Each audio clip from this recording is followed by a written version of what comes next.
I used to think people were basically good. You know, that comforting lie we tell ourselves? That if you're kind, they'll be kind back? Well, let me save you some heartbreak.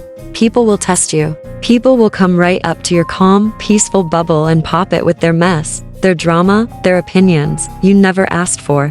Like that friend who invites you for pizza night, then tries to pitch you a multi-level vitamin scheme. Or the random stranger in line at the coffee shop who decides to share their entire kidney stone journey while you're just trying to order a latte. And family? Don't get me started. The relative who greets you after a year by saying you look tired, you've gained weight, and why aren't you married yet, all in one breath like a prize-winning sprinter. There's the cousin who wants to drag you into a business so shady it should come with a flashlight. The uncle who wants to solve world politics while you pass the gravy. The aunt who will never let you forget you're not as successful as her perfect son. Then there's the food pressure. Have another helping. And if you say no, you're basically insulting their entire bloodline. Say yes, and you leave clutching your stomach, wondering why you didn't just pretend you were vegan. Of course, office life is its own social apocalypse. You'll meet the passive-aggressive coworker who leaves notes instead of speaking like a normal human, and the manager who drags you into meetings that could have been an email, sometimes an emoji. Then there's the lunch thief, the one who eats your sandwich with your name written on it, looks you in the eye, and says, "Oh, I didn't know." Let's not forget the oversharers at work. They'll tell you about their dog's skin condition or their cousin's third divorce before you've even had a sip of coffee. And somehow you're supposed to nod sympathetically, even though you barely remember their name. If you survive work, you still have to navigate first dates. First dates are like a free preview of the most questionable traits someone has. You'll meet the oversharer, who trauma dumps everything about their ex within 5 minutes. The resume dater, who rattles off achievements like they're applying for a job instead of asking for a second date. Or the monologue machine, who thinks you came to hear their TED talk on how they ran a 5,000 once and became a spiritual guru. My personal worst? A woman who had her wedding planned, colors, guest list, even the name of the dog we'd apparently adopt together before I'd finished my first drink. Dating also reveals the world's weirdest eating habits. There's the person who orders a salad with nothing on it, basically a plate of leaves, and still complains about calories. Or the one who downs a double cheeseburger while lecturing you about healthy living. Let's not forget that moment when the bill arrives and everyone freezes. Nobody wants to be the villain who doesn't offer to split, but nobody wants to pay for the other's lobster either. And then there are neighbors. The neighbor who borrows your tools but never brings them back. The neighbor who throws parties on work nights, the kind of parties where the bass literally rattles your teeth. The neighbor who wants to know your business but will never mind their own. You learn the fine art of fake smiling while slowly backing away toward your front door. You learn to spot which neighbor is going to turn a casual hello into a half-hour rant about property taxes. And you learn that a simple "okay, gotta run" is a golden exit strategy that should win a Nobel Prize. If you think random strangers are a handful, wait until you're trapped at a family gathering. There's a reason holiday dinners should come with hazard pay. First, there's always that one relative who sees you after a year and goes, "You look tired. Have you gained weight? Are you still single?" All in one breath, like it's an Olympic sport. Then there's the cousin with a side hustle, trying to recruit you into a scheme so shady it should come with a flashlight. You came to eat mashed potatoes, not to invest in crypto lizard and thank you very much. Family events have a way of poking at every insecurity you didn't even know you had. You can go in feeling fine, maybe even proud of yourself, and leave questioning your entire existence because Aunt Lydia compared you to your perfect doctor cousin for the 16th time. The only way to survive is to strategically place yourself near the exit and come up with believable excuses ahead of time. Like, "I promised to water a friend's plants. I left the oven on. My neighbor's cat needs me." It doesn't even have to make sense, just say it with confidence. Most people will be too busy picking on someone else to challenge you. Of course, there's always the food trap. Someone will inevitably force-feed you a third helping of something you hate while glaring at you like you committed a crime if you say no. There is no safe way out of that except to shovel it in and pray for mercy. And if you thought political arguments were reserved for news shows, think again. Family dinners can turn into a gladiator arena faster than you can say "pass the gravy." At least one uncle will decide it's the perfect moment to solve all of society's problems, and you will be expected to listen, nod, and not flip the table. Don't even get me started on family group photos. Someone always blinks. Someone always complains. And you'll stand there, smiling through clenched teeth, wishing you could swap bodies with literally anyone else for just 5 minutes. Family, they love you, they support you, but they will also test the absolute limits of your mental stability. It's just their way. So remember, at the next big gathering, keep your car keys handy, memorize a polite exit excuse, and maybe pack a protein bar so you can skip that third slice of mystery casserole. Because trust me, you'll need all the energy you can get for everything else life throws at you. Social survival never truly ends, and family dinners are only the first round in a lifelong tournament of staying sane among other humans. Next up is the office, a social jungle in fluorescent lighting. You'd think a place where adults get paid to act professional would be less chaotic. But oh no, offices are basically playgrounds with worse coffee. There's the coworker who takes passive aggressiveness to an Olympic level. They won't just ask you to fix a mistake. They'll leave a sticky note with a smiley face that reads, "Some people might consider this sloppy. Thanks, Karen. That's going straight to the shredder." Then you've got the lunch thief, a predator lurking in the break room. One day it's your yogurt. The next day it's your carefully labeled leftover pasta. And if you catch them, they'll look you in the eye with zero shame and say, "Oh, I didn't know." Let's not forget the manager who schedules hour-long meetings to discuss things that could be summarized in a 2-line email. These people thrive on making you wish you were anywhere else. They talk in circles about synergy and workflow, and by the end, you're questioning the meaning of life. The birthday celebration is another awkward ritual. Someone buys a supermarket cake. Everyone stands around trying to sing happy birthday while avoiding eye contact, and the guest of honor wishes they could fall through a trapdoor to escape. Then there's the rumor mill wizard, that coworker who knows everyone's business before they do. If you talk to them for even 2 minutes, you'll find yourself starring in a soap opera you didn't sign up for. Some coworkers will overshare things you never asked about: their toe surgery, their marriage counseling, their dog's gluten allergy. And you're supposed to react with deep empathy while your brain is screaming, "Why are you telling me this?" There's also the coworker who takes credit for your ideas, presenting them to the boss as their own stroke of genius. Watching that unfold is like being forced to applaud at your own funeral. At the end of the day, surviving the office is about mastering the polite nod, that magical gesture that says, "I hear you, but I have no intention of getting involved." Use it freely. Protect your lunch, protect your peace, and remember that if someone's birthday cake looks suspiciously untouched, there's probably a reason. First dates, the ultimate social circus. You'd think people would try to put their best foot forward.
Let's talk about neighbors, the lottery you never signed up for. You might get lucky and land next to a quiet gardener who hands you fresh herbs. Or you might end up next to a chainsaw hobbyist who thinks Saturday mornings are the perfect time to sculpt logs into bears. Some neighbors treat the sidewalk like their personal TED Talk stage, loudly sharing every thought they've ever had. If you make the mistake of smiling, they'll corner you for 20 minutes about property taxes or the city trash schedule. Then there's the loud party neighbor, whose subwoofer is so strong it rattles your teeth. You try to politely ask them to turn it down, and they look at you like you just insulted their firstborn.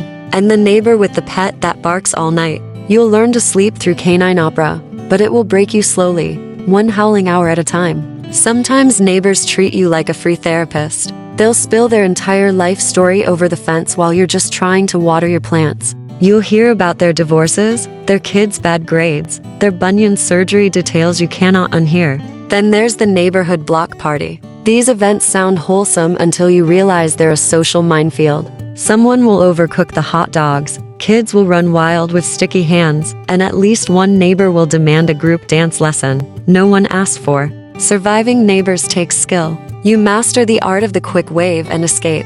You learn how to look busy, headphones in, eyes forward. You practice short answers. "Oh, I'm good, thanks," followed by a graceful exit. It doesn't make you rude. It makes you sane. Because no matter how lovely a neighborhood is, people and boundaries will always save your mental health. Next up, group trips. Nothing tests a friendship quite like trying to travel together. You think it'll be fun, memories, photos, shared jokes, but what you actually signed up for is chaos in a rental house. There's the planner, who sends a military-level itinerary with wake-up times at 6 a.m. and every meal scheduled to the minute. Meanwhile, half the group wants to sleep in and wander aimlessly, sparking a cold war over pancakes versus sunrise hikes. Then there's the person who forgets their wallet constantly and mysteriously never has cash for gas, tickets, or food. You cover for them once, maybe twice, but by day 3, you start calculating how to accidentally leave them at a rest stop. Someone will always snore like a freight train. Someone will steal the best bed. Someone will treat the shared bathroom like a personal spa retreat for 2 hours every morning while the rest of you suffer. Group trips also include the picky eater apocalypse. One person is vegan, another is keto, someone else is allergic to air. Choosing a restaurant becomes an international peace negotiation, and by the time you agree, the place is closed. Then there's the influencer in training. Every meal, every moment must be documented, filtered, and posted.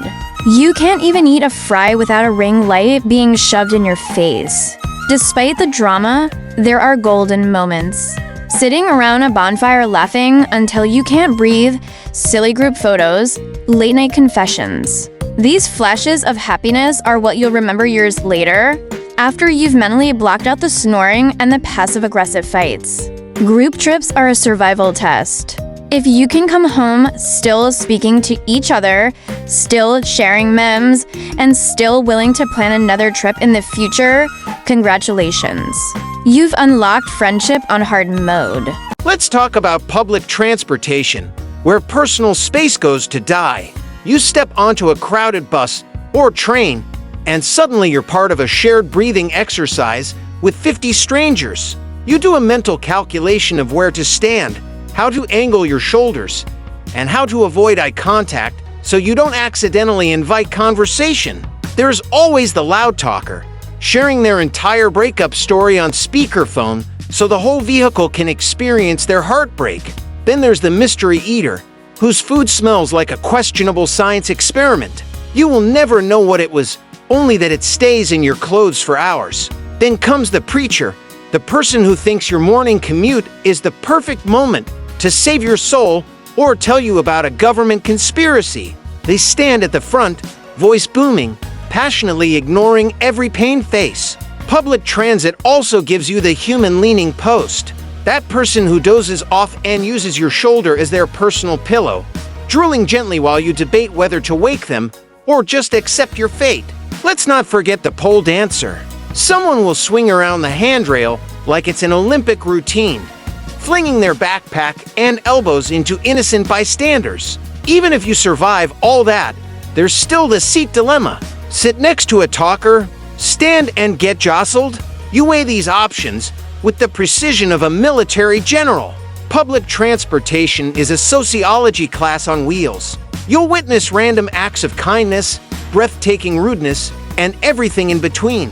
Sometimes a stranger will hold the door for you or offer their seat, and you'll remember for a second that humans can be okay. Then someone will take off their shoes and start clipping their toenails, and the universe balances itself again. Shopping.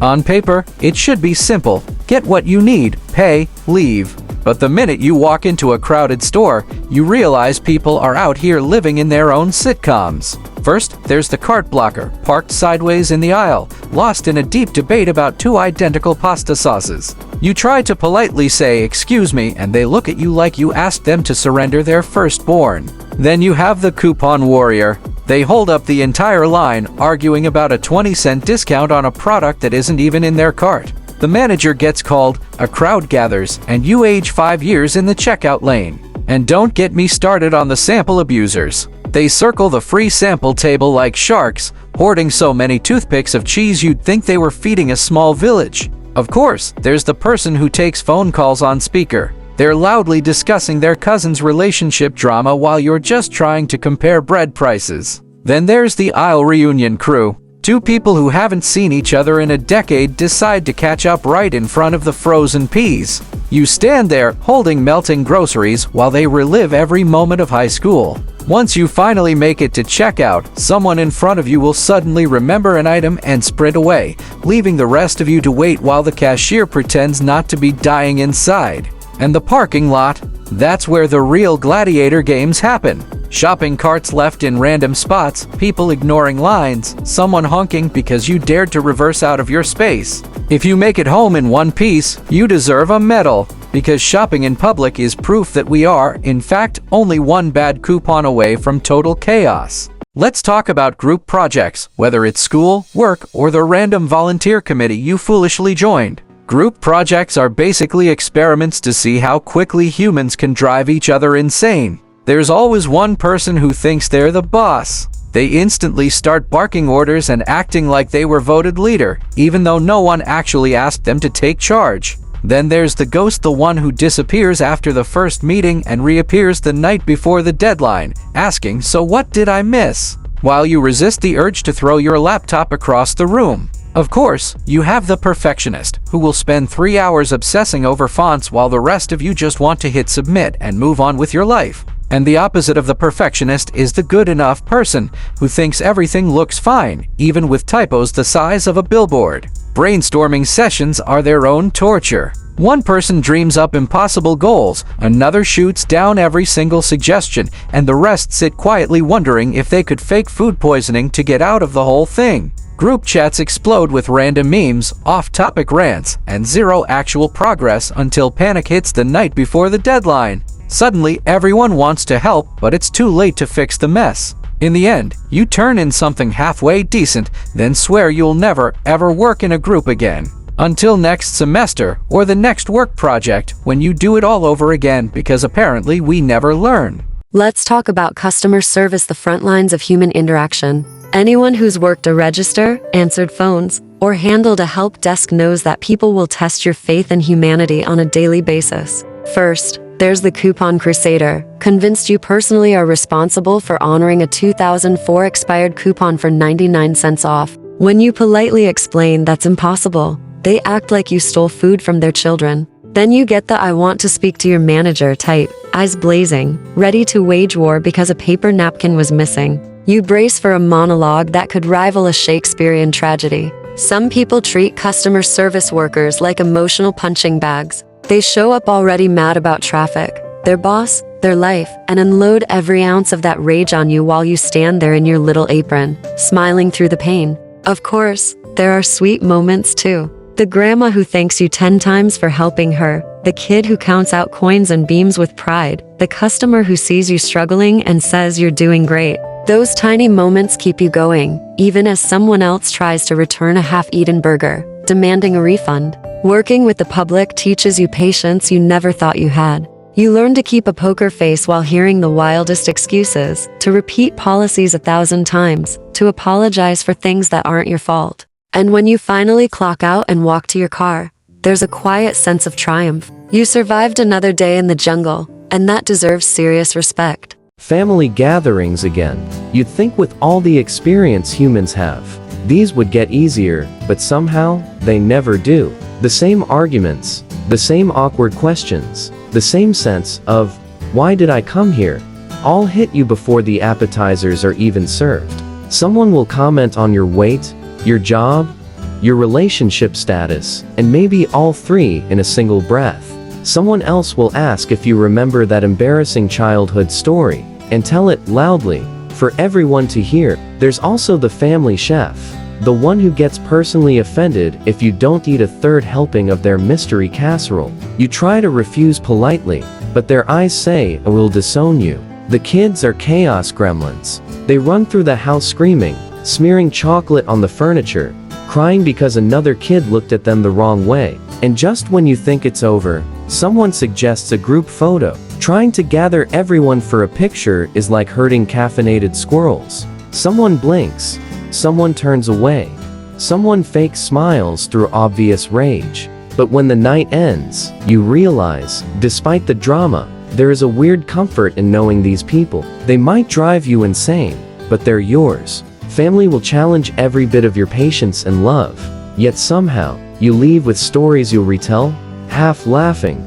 for years. That's the miracle, in a twisted kind of way. Friendships, the one social bond that somehow holds you together even when everything else falls apart. But friendships aren't always easy either. There's the friend who never makes a decision, constantly saying I'm good with anything, then rejecting every idea you offer. Then there's the chronically late friend. You tell them dinner is at 7. They roll in at 8:30, acting shocked that people have already eaten. And of course, there's the friend who trauma dumps at a M with a text like "you up?" followed by a 15-page essay about their life imploding. Some friends overshare their dating lives in graphic detail. Some disappear for months and pop back up like nothing happened. Some forget to return anything they borrow, ever. Yet, for all the headaches, friendships are the glue of sanity. These are the people who remember your worst days but still cheer you on. The people who make you laugh about the absolute dumbest things, who tell you the truth when you need it, and who show up without being asked. Friendships are messy, imperfect, sometimes frustrating, but they remind you you're not alone. That someone sees you, gets you, and still sticks around anyway. In a world where humans can be the absolute worst, good friends are proof that people can also be the absolute best. You forgive their flaws, they forgive yours, and somehow it works. That's the magic. After all of this you see, people they so crazy, yes? Family, they push your button, they judge, they ask so many questions you not want to answer. They talk, never stop. Then the coworker, they act like boss, they steal your lunch, they make meeting for nothing, and you so tired. Yes, neighbors? Oh, neighbors also problem. Loud music, too many question, too much gossip, never respect your peace. Stranger in bus or shop, they talk story about their kidney or their sad life. You don't even know them, but they tell you everything. But hey, people also nice sometimes, you know? They smile, they help, they give you hope. One neighbor maybe bring you soup when you sick. One friend maybe stay with you when you cry. One stranger maybe return your lost phone. So you remember, people can be good too. You must survive them. How? You set rule, you protect your own peace, you say no when you must say no. You not feel guilty. You give only what you can give, and not more, understand? You make little space for yourself, so your heart can breathe. Also, you forgive maybe not today, maybe later because holding anger hurt you. People will test you again and again, but you still try. You keep your smile sometimes, you laugh if you can, you not let them break your heart again and again. You strong, yes? You strong? More than you think. Humans are strange, humans are messy, but sometimes they surprise you. Next person you meet, maybe become best friend. Maybe they save you in bad moment. Maybe they help you stand up when you fall. That's why we not give up on people, okay? And always remember you survive, you grow, you learn. Every bad time teach you something. Every hard moment show you your real power. You deserve peace. You deserve kindness. You deserve love. So keep going, step by step. Survive people, love people, but first, love yourself. If you like this story, please subscribe, leave me comment, and share with your friend, yes? Because together, we survive better, we grow better, okay? Thank you, friend.